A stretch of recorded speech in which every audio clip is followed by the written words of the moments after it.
ओम नमः सिद्धेभ्यः। ओम नमः सिद्धेभ्यः। ओम नमः सिद्धेभ्यः।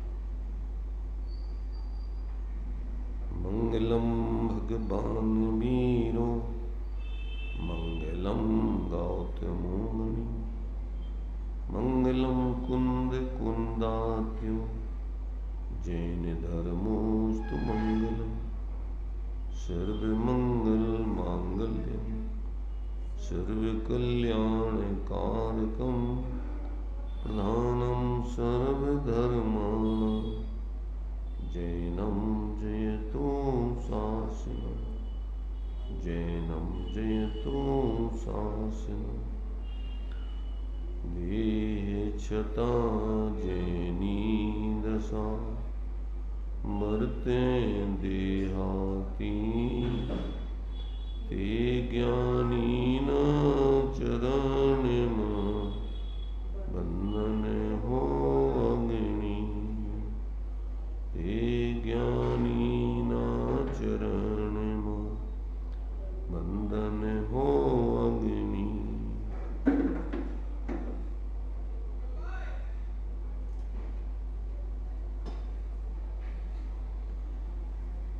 स्वानुभूति दर्शन ग्रंथ के माध्यम से अपनी चर्चा चल रही है।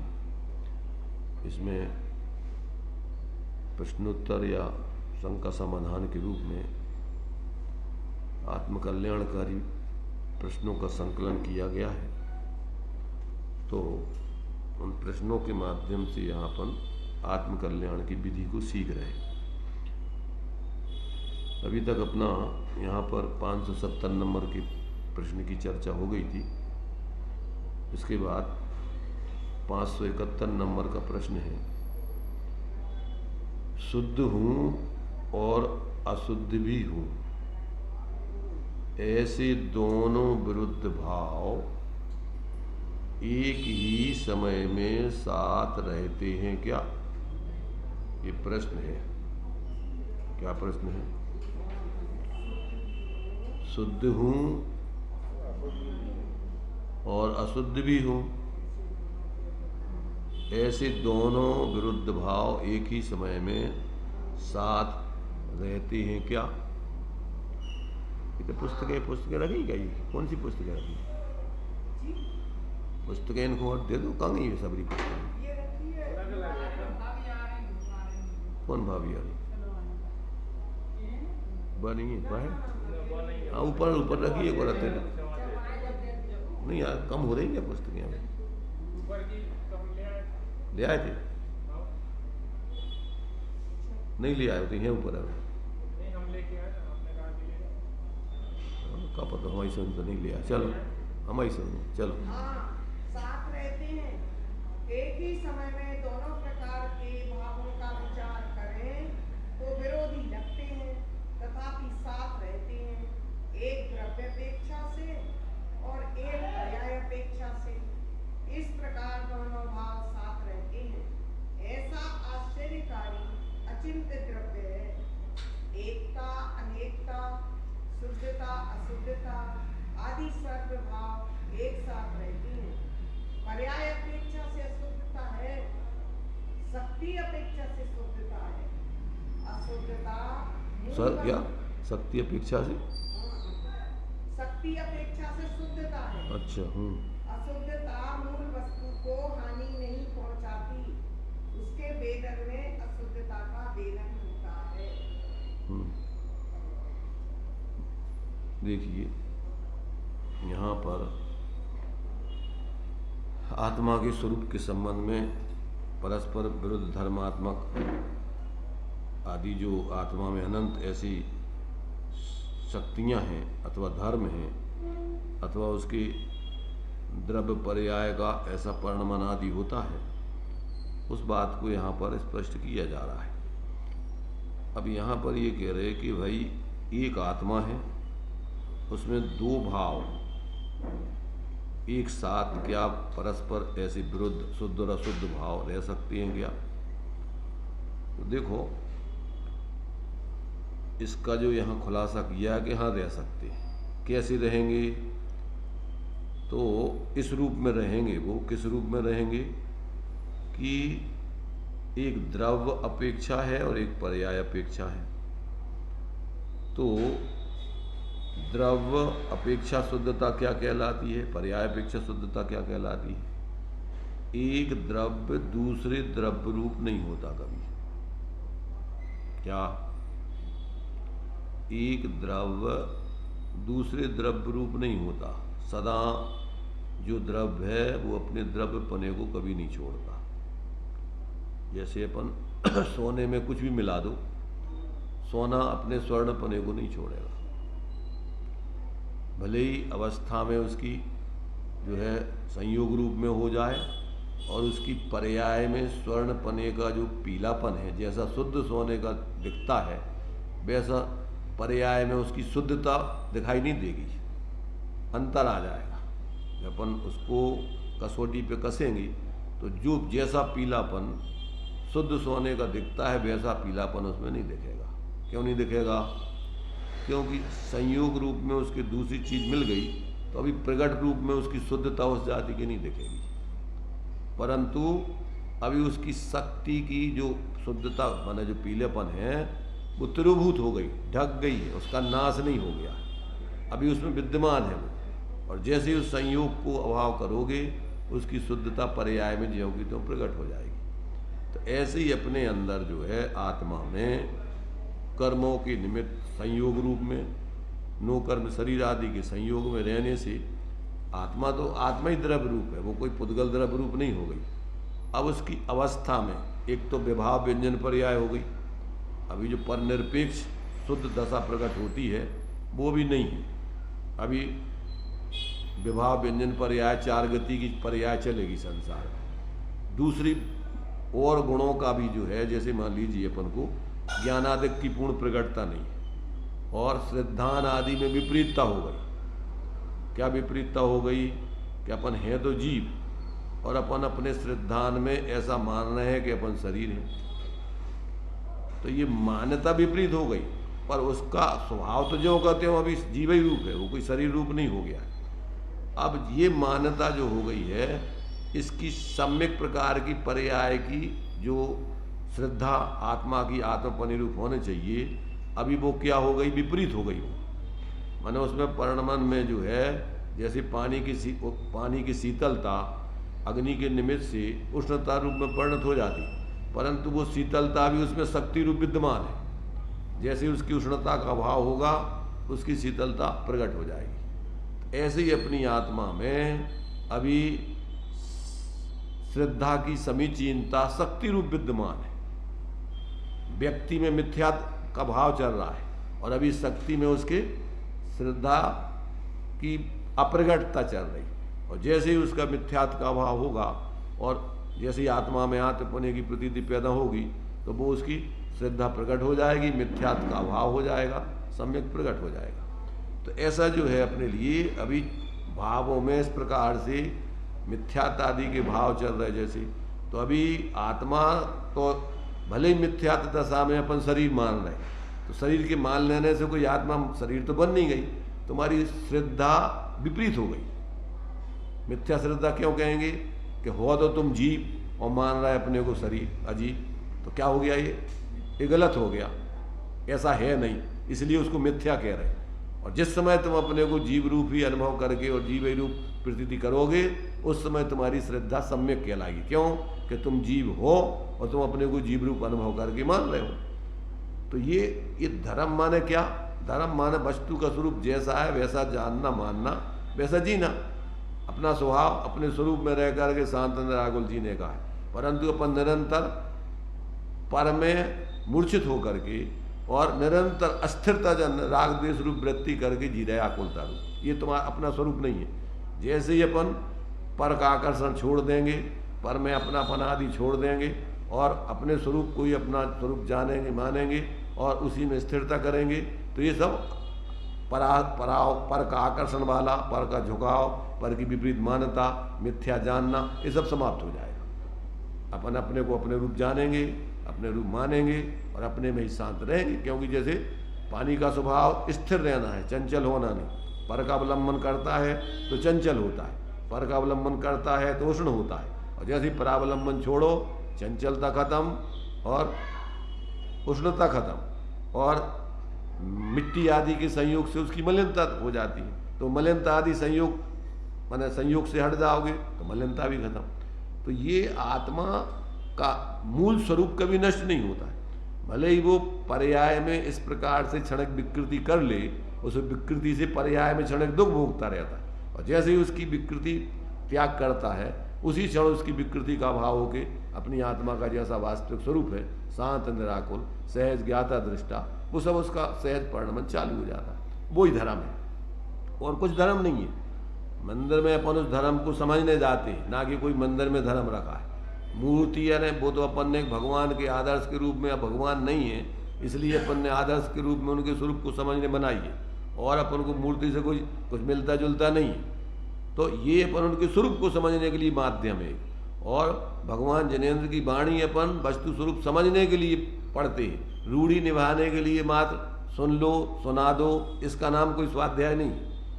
स्वाध्याय का मतलब जो उसमें लिखा है उसको समझना, समझ करके अपन अपनी विपरीतता को छोड़ करके समीचीनता को धारण करना, उसका नाम स्वाध्याय। तो ये अगर अपन नहीं करते हैं तो अपन रूढ़ी से मंदिर जा रहे, रूढ़ी से स्वाध्याय कर रहे, रूढ़ी से जो भी क्रिया कर रहे हैं। अब धर्म के नाम पर जैसे मान लीजिए मूल में तो अपना स्वभाव खाने का नहीं है, और पर पदार्थों को खाते तो है ही नहीं। अपन शरीर के लिए एक व्यवस्था की दृष्टि से अपन देते हैं। अगर आपको भेद विज्ञान है तो आप भोजन करते समय ये नहीं मानोगे कि हम भोजन कर रहे हैं। भोजन शरीर को दिया जा रहा है और हम जान रहे हैं मूल में तो, और अभी चूंकि वो देने का जो राग भाव है वो भी चल रहा है, परंतु वास्तव में वो अपना स्वरूप नहीं है। भोजन करना भी आत्मा तो स्वभाव भोजन करती नहीं है, इस शरीर को दिया जा रहा है। तो वो अभी अस्थिरता जन्य इस प्रकार का कि भैया अभी अपन शरीर में हैं, और अभी शरीर में चूंकि अपन पूर्ण उससे निर्लिप्त नहीं हुए, वीतराग नहीं हुए, तो अभी शरीर के कारण से अपना उपयोग शरीर में बार बार जाता है। तो उसके उस शरीर के अपने उपयोग को जाने के लिए, रोकने के लिए अपन ने उसकी व्यवस्था बना दी, और बना करके अपन अपनी सहज ज्ञाता दृष्टा बनेगी, सहज जानने देखने रूप सहज शांत रहने की साधना करें। क्योंकि अपन देखते साधक ले तप बढ़ावन हेतु नहीं तन पोषते तज रसन को, कोई उस रसों में मूर्छित होकर नहीं खाते, और कोई शरीर का पोषण के लिए नहीं खाते। क्यों? कि भाई अपने को शरीर नहीं जान रहे, वे तो अपनी सिर्फ मात्र साधना के लिए शरीर को दे करके एक प्रकार से साथ में रहने के कारण और अपनी कमजोरी के कारण उसको भोजन दिया और अपनी सहज आत्माराधना में लग गए, उस विकल्प से रहित हो गए। तो ये अपन को जितना भी व्यवहार है वो परमार्थ का कारण बने, परमार्थ की सहचर रूप में रहे, तो वो व्यवहार है। और यदि अपन उस परमार्थ का तो लक्ष्य ही नहीं और उसी व्यवहार में मूढ़ होकर धर्म के नाम पे कर रहे, तो वो अपना क्या हो गया? व्यवहाराभास है, व्यवहार मूढ़ता है, रूढ़ी है, परंपरा है, कुछ भी कहो, पर वास्तव में व्यवहार सम्यक नहीं कहलाएगा। तो ये अपन को यहाँ बता रहे कि आत्मा द्रव्य पने से तो कभी अन्य रूप आज तक हुई नहीं। आत्मा आत्मा ही रही है, एक वस्तु दूसरी वस्तु रूप होती नहीं कभी। लोक में भी अपन कोई दूसरी वस्तु में दूसरी मिला दो, वो कभी एक दूसरे रूप नहीं होती। तो ये अपन को ऐसा विवेक जागृत हो कि अपन अभी भले ही अनादिकाल से क्या है अपने स्वरूप को भूल करके और शरीर आदि में मूर्छित होकर जी रहे, उसके कारण से कर्मों का आश्रय बंद हो रहा है, उसके निमित्त से नो कर्म शरीर आदि मिल रहे हैं, बाहर के संयोग मिल रहे, परंतु ये अपन नहीं, अपने नहीं, अपनी सत्ता सबसे अलग है। ऐसा अपन जिनवाणी से उपदेश आदि से निर्णय करके अपनी ज्ञान की जागृति करके श्रद्धान की समीचीनता करके आचरण अपने स्वरूप की स्थिरता या शांति रूप में जीवन जिए, इसका नाम धर्म। तो ये जो है जितना भी लोक में अपना परिवर्तन है, अब चूंकि कर्म भूमि है और अभी अपन को क्या है, अभी उतनी ऊंचाई से अपन वीतराग दशा पाए नहीं, तो अभी अपन को जो शरीर आदि की व्यवस्था के लिए ये सब अपन को जो बताया आदिनाथ भगवान ने 60 कर्म की व्यवस्था बतलाई, असी मसी कृषि विद्या वाणिज्य आदि, उसके माध्यम से आपके लिए शरीर को व्यवस्था चाहिए तो आपको ये गेहूं वगैरह अनाज आदि पैदा करके उससे व्यवस्था बनेगी। पहले तो भोग भूमि थी तो अपन को कुछ जरूरत ही नहीं थी, कल्प वृक्षों से जो जरूरत थी थोड़ी बहुत, ज़्यादा तो थी नहीं, 1 दिन 2 दिन 3 दिन के अंतराल से शरीर के लिए अपन को थोड़ी सी जरूरत दिखती थी तो वो कल्प वृक्षों से उसकी पूर्ति हो जाती थी। और भाई क्या है, देखो ये उदय की स्थितियां हैं। जरूरत का मतलब ऐसी पुण्य के उदय से आपको शरीर ऐसे मिलते हैं कि आपको जरूरत ही नहीं पड़ती उस जाति की। जैसे जैसे आपका पाप का उदय आता जाता है वैसे वैसे आपकी ये बाह्य की आवश्यकताएं बढ़ती जाती। तो अब जैसे देव हैं तो पुण्य के उदय में उनके लिए खाने की भी व्यवस्था नहीं जरूरत, इच्छा की, और शरीर में ऐसी व्यवस्था है कि कंठ में से अमृत झरा और जितने सागर की आयु उतने 1000 वर्ष के लिए उनके लिए भोजन की जरूरत नहीं पड़ेगी, इच्छा ही नहीं होगी। तो ये जो है ये बाह्य व्यवस्थाएं भी तुम्हारे पुण्य पाप के उदय अनुसार बनती, और इसमें तुम्हारे लिए उसकी व्यवस्था आवश्यकता भी उसकी पर उस जाति की उतनी नहीं होती। पर जैसे जैसे अपन शरीर आदि में मूर्छित होकर जीते हैं, अब आप तीव्र संयोगों में मूर्छित होकर जी रहे हैं, विषयों में मूर्छित होकर जी रहे हैं, बहुत आराम परिग्रह कर रहे हैं। अब मर करके आप ऐसी जगह चले जाओगे नरक में कि जहाँ मिलेगा तो कुछ नहीं, और इच्छा इतनी होगी कि हमें सारी दुनिया का सब मिल जाए। 3 लोग को नाजू खाए, मिटे ना भूख, कड़ा ना लहाए। पानी की प्यास कितनी लगती है, सिंधु नीर ते प्यास न जाए तो पण एक न बूंद लहाए। क्यों कि तुमने जो पाप किया है उस पाप के परिणाम में अब आपको इतने आकुलता और दुख भोगना पड़ेंगे, प्रतिकूलताओं में रहना पड़ेगा कि आपके लिए जो है उस प्रकार से फिर 24 घंटे परेशानी। क्यों कि तुम अभी शरीर में मूर्छित होकर के तीव्र पाप करके जी रहे, आसक्ति से जी रहे। अब मैंने इस शरीर में मूर्छा के कारण अन्य जीवों की सुख दुख नहीं देख रहे, दूसरे जीव दुखी रहे कुछ भी रहे, अपन तो उनसे बेईमानी से बदमाशी से पैसा इकट्ठे करते जाओ। तो ये क्या है कि जब तुम्हारे लिए दूसरे जीवों के प्रति दया नहीं है और ऐसे तीव्र निष्ठुरता के परिणाम है, इससे आपको तीव्र पाप कर्मों का आश्रय बंद होगा, और ऐसी स्थिति में आपके लिए प्रकृति में आपको भी उसी प्रकार से अभावग्रस्त स्थिति में रहना पड़ेगा। दूसरों को तुम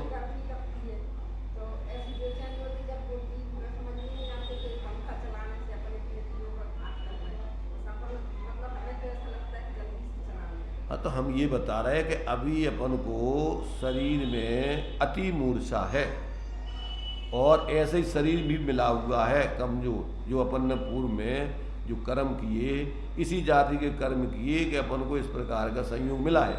अब इसमें यदि अपन कम से कम आरंभ हिंसा आदि हो, जीवों के प्रति दया हो, और उसमें भी भेद विज्ञान रखें, बाहर की मान लीजिए अपन ने अनुकूलता ही बना ली, तो उसमें अपन ऐसा मूर्छित हो गया कि अब ठीक हो गया। एक ज्ञान में जानो कि भाई अभी शरीर की अपनी जो है शरीर में उतनी आसक्ति से परिणाम बिगड़ते हैं, तो परिणाम ना बिगड़े तो उसके लिए अपन ने व्यवस्था बनाई।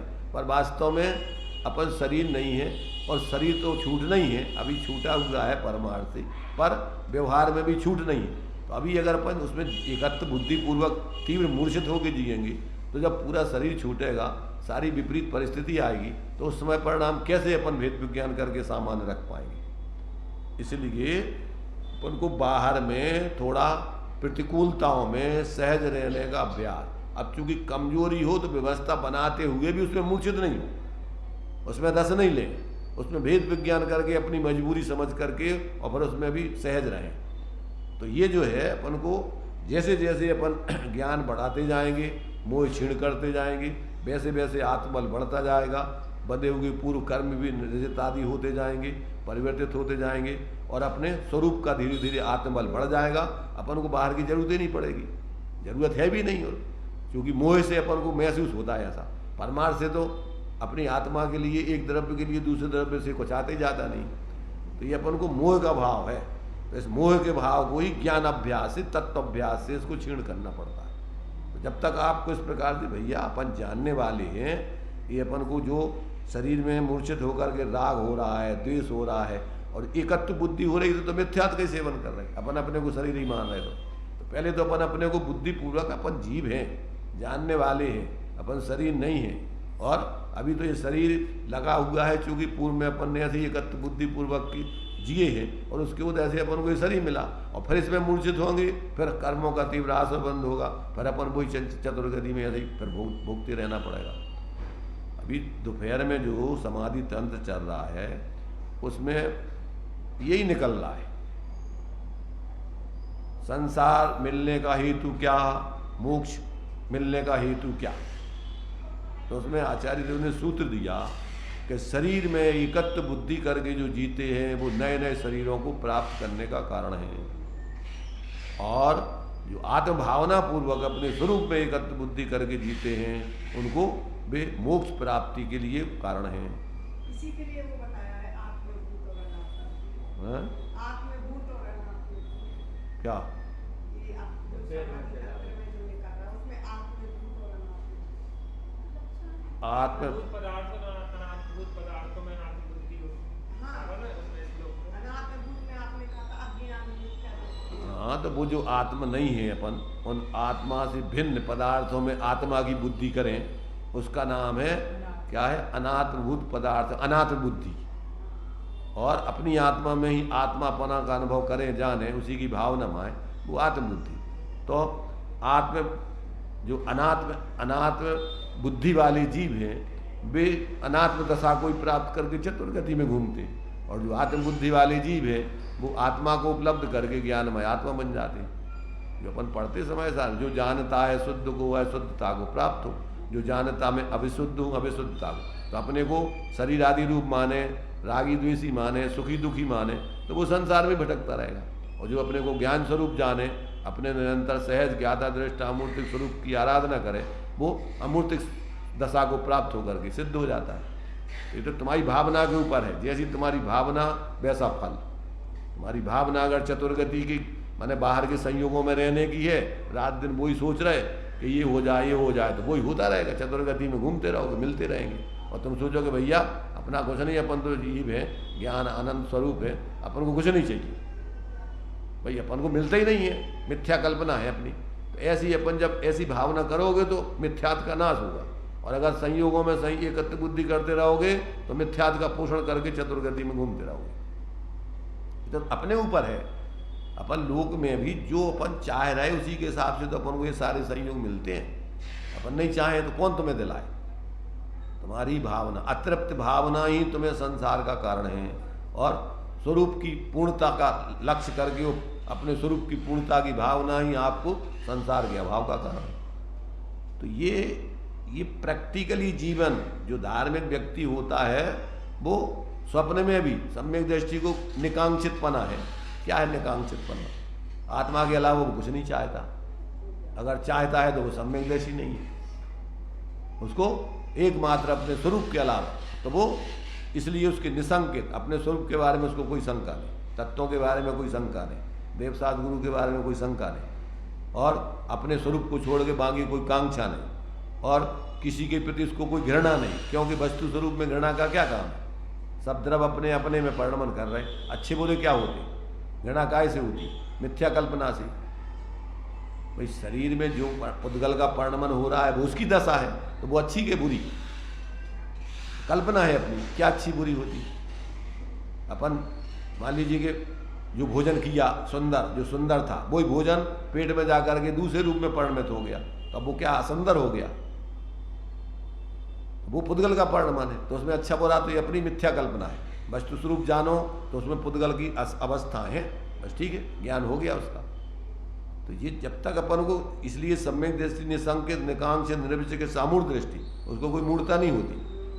तत्वों के बारे में, देवसात गुरु के बारे में, धर्म आदि के बारे में यथार्थ, इसलिए अमूर्त दृष्टि अंग का धारी है, मूर्ख नहीं है वो। अमूर्ता माने अमूर्खता, मूर्खता से रहे। और जो जीव तत्व को नहीं जानते, विपरीत मानते जानते हैं, मूर्ख हैं, उसी को मूर्खता बोलते हैं। तब चूंकि देवसात गुरु के बारे में, तत्वों के बारे में ये मूर्खता के विचार रखना, जो देव नहीं उनको देव मानना, जो गुरु नहीं उनको गुरु मानना, जो धर्म नहीं उसको धर्म मानना, तो ये सब विपरीतता है। तो ये जो है, जब व्यक्ति को तत्व ज्ञान हो जाता है, आत्मबोध हो जाता है, तो उसके जीवन में ज्ञान का जागरण रहता है 24 घंटे, श्रद्धान की समीचीनता होती है, और आचरण में भी उसके निर्विकारता होती है, आचरण में भी उसकी शांत दशा होती है। अस्थिरता जन जुड़ता है तो वो जान रहा है कितना अपन जुड़ रहे हैं, अभी ये भी वास्तव में ये अपनी खुद की कमजोरी है। तो ऐसा भेद विज्ञान करके जीता है, धीरे धीरे धीरे धीरे वो अपने सहज स्वरूप की आराधना करके एक दिन पूर्ण शांत, निराकुल, सहज, ज्ञाता दृष्टा, सर्वज्ञ दशा को प्राप्त होकर के पूर्ण सुखी हो जाता। तो ये तो अपने ऊपर है। तो ये बता रहे कि ये अपनी जो शुद्धता है द्रव अपने द्रवपने को कभी नहीं छोड़ता है। पर्याय में जो अशुद्धता होती है वो क्षणिक है, और अशुद्धता हो जाने पर भी उसकी शुद्धता शक्ति रूप में विद्यमान है उसमें। जिस समय मिथ्यात्व दशा को प्राप्त हो गया, अभी उसकी सम्यक्त शक्ति, सम्यक्त की शक्ति विद्यमान है। अगर उसकी सम्यक्त की शक्ति विद्यमान नहीं हो तो फिर वो क्या होगा कि कभी सम्यक दृष्टि बन ही नहीं पाएगा। तो ये जो है, जैसे दूध में घी शक्ति रूप विद्यमान है, अभी दूध की दशा चल रही है, दही की दशा चल रही है, अभी उसमें घी उसमें शक्ति रूप विद्यमान है। जैसे उसको अपन प्रोसेस करके निकालेंगे तो वो उसमें से घी निकल आएगा। ऐसे ही अपनी आत्मा में परमात्मा शक्ति सदा विद्यमान है। जिस समय अपन अपने उस स्वरूप की भावना भाते हैं, उसकी आराधना करते हैं, वो शक्ति प्रकट होती है और विपरीतता खत्म हो जाती है। अभी जो अपन अपने खुद ही अपनी अज्ञानता से अपन अपने को शरीर आदि रूप मानते रहते हैं, और अपन समझ करके अरे भाई ये शरीर तो अजीब है और अपन जीव है, जानने देखने का स्वरूप है, तो अपन शरीर कहाँ से हो गए। तो अपन भेद विज्ञान करके बुद्धिपूर्वक पहले तत्वाभ्यास करें, और फिर धीरे धीरे अपन थोड़ा अंदर में अपने उस जो ज्ञान जहाँ से निकल रहा है वो आत्मा वहाँ चैतन्य ज्ञान स्वरूप है, तो उस ज्ञान को थोड़ा अपन शांत करके देखें तो अंदर में अपना स्वभाव जो है चैतन्य स्वरूप शांत निराकुल अतिन्द्रिय आनंदमय विद्यमान है।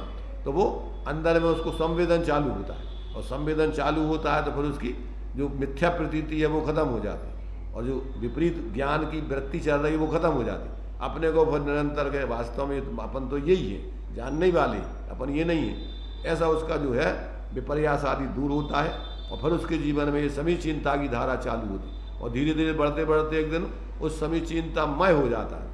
फिर इसके माने मिथ्यात्व आदि की परिणाम पैदा ही नहीं होते, क्योंकि अपन ने अज्ञानता में पैदा किए थे, और अपन ही तत्वाभ्यास करके स्वरूप आश्रय से उसका अभाव करेंगे। तो ये जो है कि भाई ये पर्याय में भले ही अभी क्षणिक अशुद्धता जीव की संसार दशा में है, परंतु ये अशुद्धता द्रव्य रूप तो होती, द्रव्य तो माने अशुद्धता द्रव्य स्वभाव में तो प्रवेश करती नहीं, पर्याय में होने पर भी उसकी पर्याय में अभी शुद्धता की शक्ति विद्यमान है। जिस समय वो अशुद्धता को छोड़ देता है, अंदर स्वरूप का आश्रय करता है, उस समय उसकी अशुद्धता का भाव होगी, विपरीतता का भाव होगी, समीचीनता प्रकट हो जाती है। तो ये जो है यहाँ कि दोनों स्थितियाँ जो है दो तरीके से, माने एक द्रव्य स्वभाव की अपेक्षा, एक पर्याय स्वभाव की अपेक्षा। द्रव्य अपेक्षा से आत्मा कभी अशुद्ध नहीं होता, अर्थात एक द्रव्य दूसरे द्रव्य रूप कभी नहीं होता। पर्याय में क्षणिक अशुद्धता होती है तो वो अशुद्धता वास्तव में शाश्वत नहीं है, और उसमें शुद्धता की शक्ति उस समय भी विद्यमान है जिस समय अशुद्धता चल रही है। पानी जिस समय गर्म है उस समय उसकी शीतल स्वभाव विद्यमान है। अभी पर्याय में अभी व्यक्ति उष्णता की है पर शीतलता की शक्ति उसमें बनी हुई है, और जैसे ही उसकी अग्नि का अवलंबन छोड़ता है पानी, उसी समय उसकी शीतल स्वभाव पर्याय में प्रकट हो जाता है, उष्णता का अभाव हो जाता है। ऐसे ही अपन को जो है ये प्रत्येक आत्मा में कहते हैं कि दो अभी वर्तमान में एक द्रव्य स्वभाव अपेक्षा से और एक पर्याय स्वभाव, तो जो है एक ही समय में दोनों प्रकार के भावों का विचार करें तो विरोधी लगते हैं, तथापि साथ रहते हैं। एक द्रव्य अपेक्षा से है और एक पर्याय अपेक्षा से, इस प्रकार दोनों भाव साथ रहते हैं। ऐसा आश्चर्यकारी अचिंत्य द्रव्य है। एकता अनेकता, शुद्धता अशुद्धता आदि सर्व भाव एक साथ रहते हैं। पर्याय अपेक्षा से अशुद्धता है, शक्ति अपेक्षा से उसमें अभी शुद्धता विद्यमान है। अशुद्धता मूल वस्तु को हानि नहीं पहुंचाती, माने उसकी शक्ति को बर्बाद कर दे, उसके द्रव्य को पर रूप कर दे, ऐसी उस अशुद्धता की ताकत नहीं है। तो ऐसा है, अशुद्धता मूल वस्तु को हानि नहीं पहुंचाती, उसके वेदन में अशुद्धता का वेदन होता है। माने जिस समय अपने स्वरूप को भूल गया वो, तो पर्याय में वो संयोग रूप दशा में शरीर आदि रूप अपने को वेदन कर रहा है, राग आदि रूप परिणमन करके उसका वेदन कर रहा है, पर वास्तव में वो उसका स्वरूप नहीं।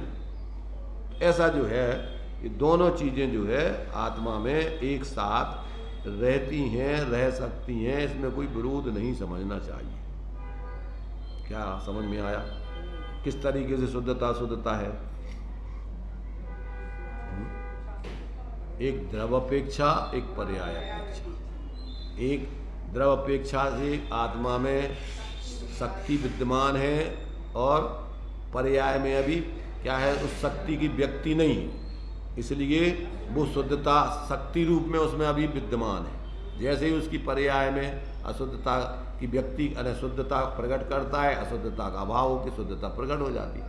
अगर उसकी शक्ति नहीं हो तो फिर वो कभी शुद्ध हो ही नहीं सकता है। और अगर वो सर्वथा शुद्ध हो जावे तो एक वस्तु दूसरी रूप बन जावे। अगर द्रव्य अशुद्ध हो गया अर्थात एक वस्तु दूसरे में मिल गई तो अब वो उसकी सत्ता ही खत्म हो गई। तो ऐसा तो होता नहीं कभी। तो इस प्रकार से ऐसा अपन को यहाँ समझना चाहिए। समझ में आ गया इतना? कमलेश भाई क्या समझ में आया? आत्मा कैसी शुद्ध है, कैसी अशुद्ध है?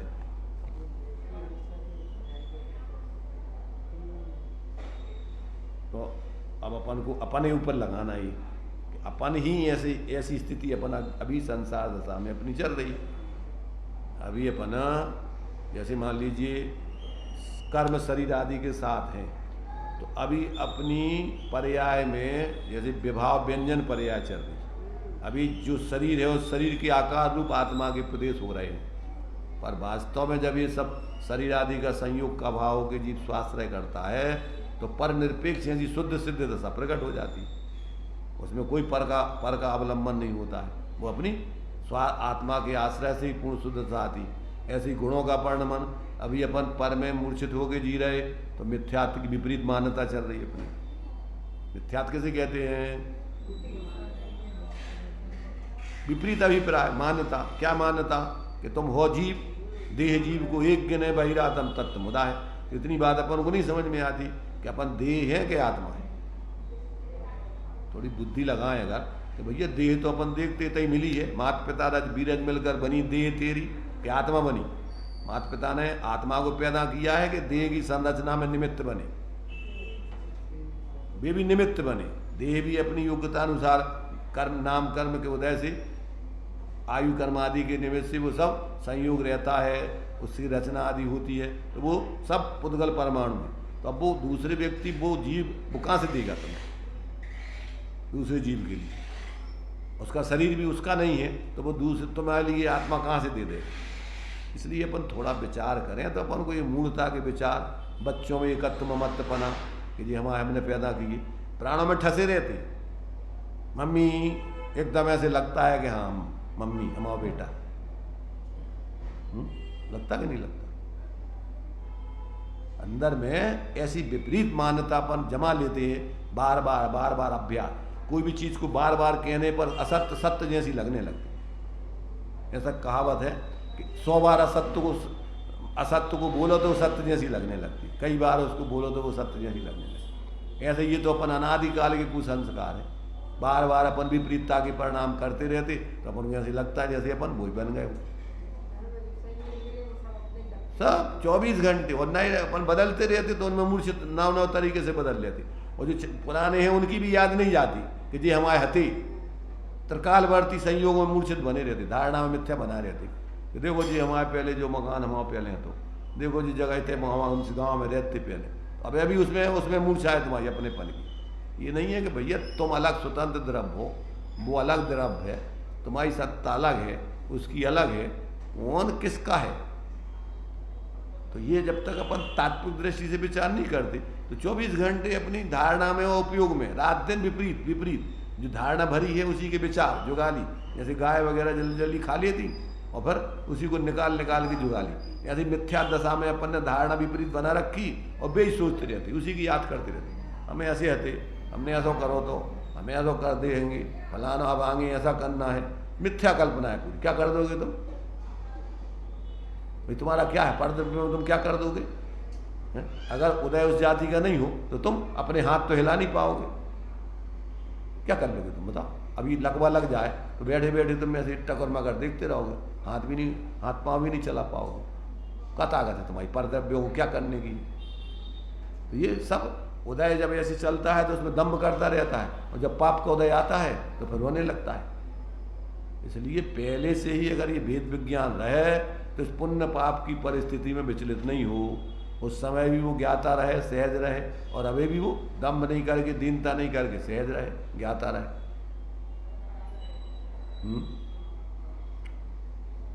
नहीं आता समझ में। ज़्यादा बोलती हो तुम, आता तो है पर है, परंतु लगाती हो, तुम्हारी सब दुर्बुद्धि है तुम्हारी, पूरा का पूरा मटिया मेट कर देती। टोडरमल जी ने लिखा कि अच्छी बात के बाद परंतु लगाओ माने तुम विपरीतता का पोषण कर रहे, और बुरी बात के बाद परंतु लगाओ तो तुम विपरीतता का परिहार कर रहे। फिर वही आते तो हो, फिर मूर्खता की बात है। अरे हम ये कह रहे आते हो तो तुम्हारी विपरीतता की भावना भी तो तुम्हारी छूटने चाहिए। तुम ऐसा बोलते हैं ज्ञानी तो या समझदार तो कि भैया ठीक है, अब हम घर गृहस्थी में रह रहे हैं, परंतु वास्तव में हमारा स्वरूप तो यही है। तो अपन क्या कर रहे कि ठीक है धर्म की बात है तो ठीक है, परंतु हम अब तो है तो भ्रष्ट, अब हैं तो हम ग्रस्त। ऐसा नहीं सोचते। आपकी बात का पूरा सिरोधारी रहता और याद रहता करते। हमें याद नहीं करवाओगे हमारी बात। याद नहीं, मतलब चलता है कि भाई देखो हमें। अरे तो अपन उधर को गौण करो ना कि भैया वास्तव में हमारा काम तो जो ही है, अब बे हम कर रहे हैं तो ये हमारी मजबूरी है, तो उतर पे को तो करो गौण। कोई किसी का वयस हो अवयस हो है, कोई व्यक्ति कहता है भैया वो कैसे हुए पर ईमानदार है, तो क्या होता है कि उसके बुराई का पक्ष गौण हो गया, अच्छाई का पक्ष ऊर्ध हो गया। और अपन क्या करत, अरे वो हुई है पर ऐसा सत्य बोला पर है तो वो बेईमान। तो क्या भाव कि तुमने अच्छाई तो कर रही एक तरफ है और बुराई में अपनी बुद्धि को छेड़ दी, तो क्या होगा कि तुम बुरी पक्ष को अंदर में आर्थ को ध्यान करते रहोगे, उसके प्रति दुर्भाव करोगे। अगर तुम उसकी अच्छाई देखोगे तो तुम्हें उसके प्रति दुर्भाव नहीं आएगा कि भैया ठीक है, पर इस संसार में सब परेशान हैं और सबके दोष गुण होते हैं, पर भैया उसमें देखो ये अच्छाई। और फिर मूल में जिसको आत्मदृष्टि होती, भैया है तो वो जीव क्षणिक भाव तो है, कभी बदल जाएंगे, कभी वो अपनी स्वरूप दशा पालेगा, कुछ ठिकाना होगा।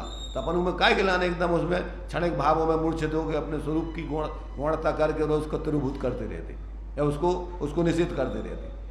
भाई मिथ्यात गलाने का उपाय तो यही है कि अपन संयोगी भावों को गौण करो, स्वभाव की उल्टा करो बार बार कि जो कुछ भी है ठीक है, पर ये तो सब क्षणिक है, इसमें क्या दम रखा है। अपन है तो त्रकालिक जीव चेतन स्वरूप, तो पक्ष उसका आने चाहिए, तो बातें तय की करेंगे और बस वो पक्ष होता है वो रस हुई में। तो भैया अब क्या करें, हम घर गृहस्थी वाले तो हैं, सब तो करने ही पड़े, हमें करने पड़े तुम्हें। अरे भाई ये कहो कि भैया ये तो ठीक है नौकरी है, पर हमारा मूल तो हम अपने वो जो कितों सो काम है। अगर व्यक्ति देखो रुचिवान होवे तो कछु है ही नहीं है, कितों सो काम है संसार, कितों सो खाने और कितों सो पहनने, पर इतना लंबा देता है उसको बेकार के, उसको लाने खावे के लाने जो चाहिए वो चाहिए, एक इतने गले में उतारवे के लाने 2 घंटा के लाने उसमें मिर्च को मसाले को फलाने के ढीकड़े डालत समय खराब करता रहेगा। काय के लिए है वे सब, जीव के चटोरापन के लिए, पंचदुनियों के विषय भोगवे के लाने, शरीर के लाने का। शरीर की आवश्यकता भूख है, भूख की परिभाषा दी है कि भूख उसे कहते हैं कि जिस समय उसके लिए ना तो खारा दिखे ना चिरपरा दिखे ना, बस उसको ये दिखे कि बस हमें तो भूख लगी भैया ले आओ जो कजी हुए, और जो इनमें नमक कम है, इनमें मिर्च कम है, तो तेरी बुद्धि खराब है, तुझे भूख नहीं लगी, तू नखरेबाज है, अभी तुझे विषय भोग सेवन करना है, तुझे भोजन नहीं करना है। विचार करो, अपन भोजन कर रहे हैं, भोजन किसे कहते हैं? तुम्हें भूख लगी है तो भूख के लाने तुम्हें रोटी चाहिए, तुम्हारा भूख के लाने छदा मिटावे के लाने जो उचित चीज़ है वो चाहिए, कि तुम्हें ये चाहिए, अनेक प्रकार के व्यंजन चाहिए, अनेक प्रकार के रस चाहिए, अनेक प्रकार के मसाले चाहिए, ये चाहिए।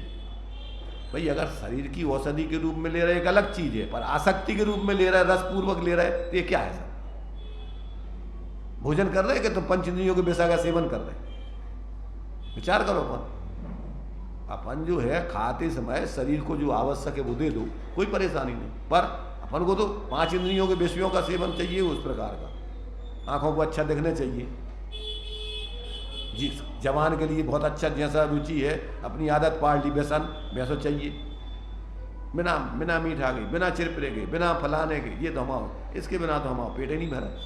तेरा पेट 2 दिन तुझे रोटी नहीं मिलेगी तो तू ऐसा तड़पेगा कि भैया रूखी सूखी जैसी हो वैसी दे दो हमें। तो अबे नखरे उड़ रहे, पुण्य का उदय है तो दुनिया के जो है अपने 5 इंद्रियों के विषयों का सेवन कर रहे। अभी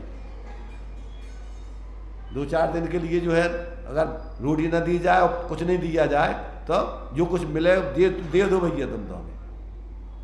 तो अपन देखो शरीर को जब भूख लगे जब भोजन दो, पर भूख है ही नहीं है, पेट भरो है, ठीक है खा लो डायरेक्ट जाओ, काम कचू है ही नहीं है।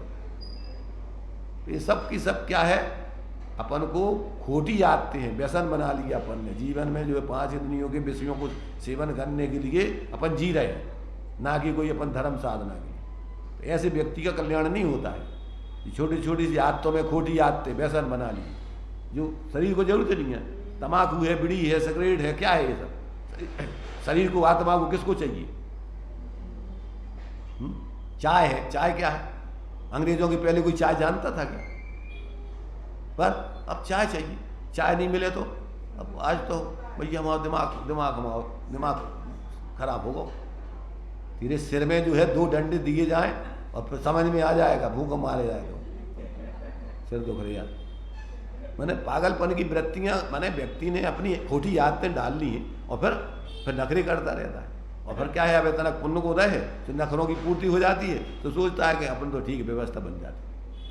जो सिगरेट पिए तो शरीर सिगरेट पीना से मतलब ये सारे व्यसन, शरीर के लिए भोजन चाहिए, पर कोई पर्टिकुलर भोजन, ये चीज़ें वो चीज़ें ये नहीं चाहिए। ऐसे ही शरीर के लिए, अपन को ढकने के लिए सारी की सारी बर्बादी शरीर की कपड़ों की आवश्यकता के लिए होती, कि फैशन के लिए, डिजाइनों के लिए, नाटक नौटंकी के लिए, कौन से रंग के चाहिए, कैसे बनने चाहिए। हाँ, अब पागलपन की हद है। कहूँ इतने छेदों को, उतने छेदों को, उतने छेदों, ये कपड़े पहन रहे तुम हैं? कैसे इस पर्याय के तुम अपनी दुर्गति कर रहे, दूसरों की नजरें जाने चाहिए तुम्हारे ऊपर। ऐसे नाटककार बन करके तुम बाजार में निकलोगे, लोगों का हमारी तरफ ध्यान।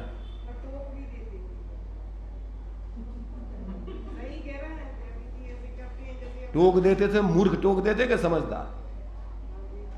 तो तुम्हें मूर्खों की संगति करने के ज्ञानी होगी। मूर्ख बने रहने तो मूर्खों के टोकने पे उनकी बात मानते रहो, और समझदार बनने तो समझदारों की बात मानो। तो तुम्हें मूर्ख बने रहने, चतुर्गति में घूमने हैं तो बस ठीक है, उनके टोकने से तुम अपने करते रहो, उनके हिसाब से जीते रहो, मरते रहो, आर्तरोध ध्यान करते रहो। सब पागलपन की स्थिति यहाँ भी अपन को वास्तव में अभी कष्ट समझ में नहीं आ रहे संसार के। अभी अपन को अभी तनक उदय ठीक है, तो अभी अपन को सब ये बातें ओढ़ नहीं सब के लिए धर्म की कोरी ऊपर की दिखावटी बनावटी दिखाने के लिए अपन थोड़ी सी अपने सुन लिया, बोल दिया और अपने लग गए कि हाँ हम एक संप्रदाय विशेष में तो अपने आप को सोच रहे हैं हम बहुत बड़े धर्मात्मा बन गए। ज्ञानियों की नज़रों में ऐसे मूर्ख लोग सामान्य लोगों से भी गैबीते माने जाते जो प्रदर्शन करते धर्म के नाम पे। तो ये जो है अपन को ये सारी बातें अपन अपने जीवन में देखो गंभीरता से। ये कोई मनोरंजन करने के लिए समय नहीं मिला है, ये अपने लिए एक समय के बांधे हुए कर्म भाव में अपन को चुकाना पड़ते हैं। अब हंस हंस के बांधते हैं, बाद में फिर रो के नहीं चुका पाओगे। देखिए आगे का दूसरा प्रश्न, 72 नंबर का प्रश्न है, राग के कर्तृत्व की बुद्धि मिटाना तथा राग द्वेष नहीं करना, यह दोनों बातें ज्ञान में बैठ जाती हैं, परंतु शुद्धात्मा का आलम्बन लेने की बात का तो भाव ही समझ में नहीं आता, फिर प्रयोग कैसे करें? प्रश्न क्या है? राग के कर्तृत्व की बुद्धि मिटाना एक बात अलग है, राग के कर्तृत्व की बुद्धि मिटाना और तथा राग द्वेष नहीं करना, यह दोनों बातें ज्ञान में बैठ जाती हैं।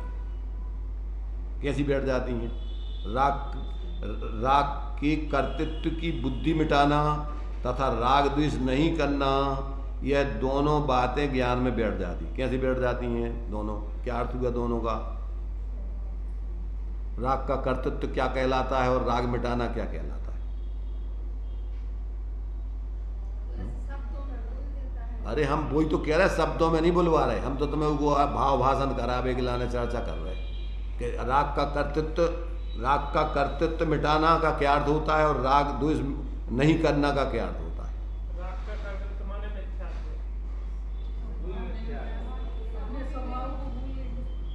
अभिप्राय में अपन को राग करने लायक है ऐसा अपने ज्ञान में समझ करके, श्रद्धान में समझ के छोड़ना, इसका नाम है राग के कर्तृत्व को छोड़ना। राग करने लायक है, हमारे हित में है, ऐसा जो तुम्हारा राग को करने का अभिप्राय है, ज्ञान में इस प्रकार जानना है उसको कि भैया जी अपनो स्वरूप नहीं है कर्म को। राग आश्रव भाव है तो आश्रव भाव तुम्हारा स्वभाव है कर्म का जो करने चाहिए।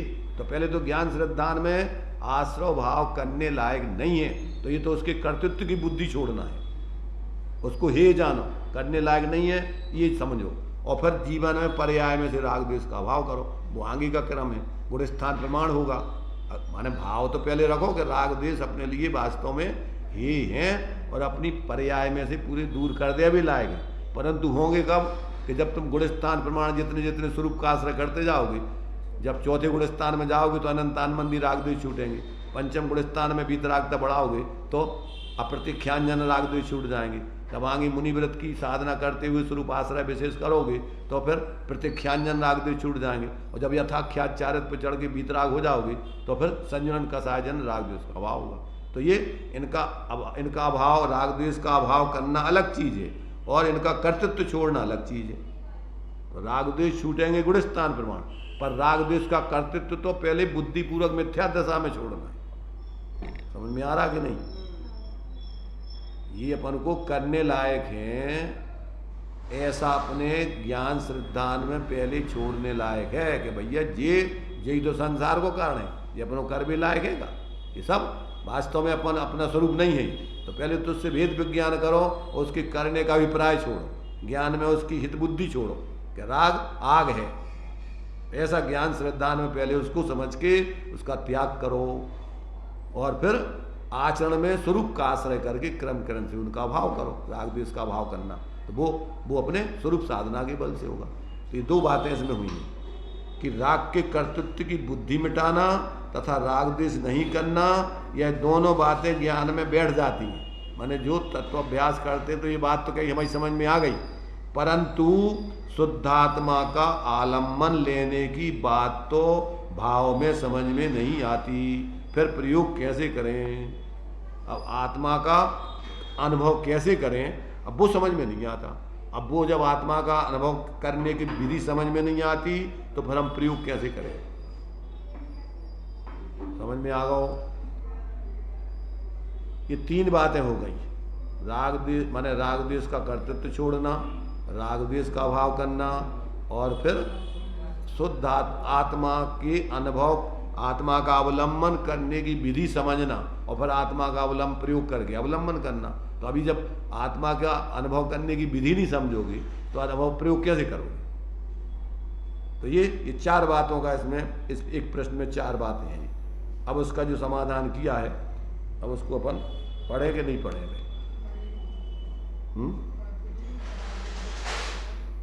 पढ़ लें पहले, बाद में फिर चर्चा और विचार तो जो भी है वो आगे देखेंगे। पढ़ेगा? पढ़ो। शुद्धात्मा का आश्रय लिए बिना वास्तव में कर्तृत्व नहीं छूटता।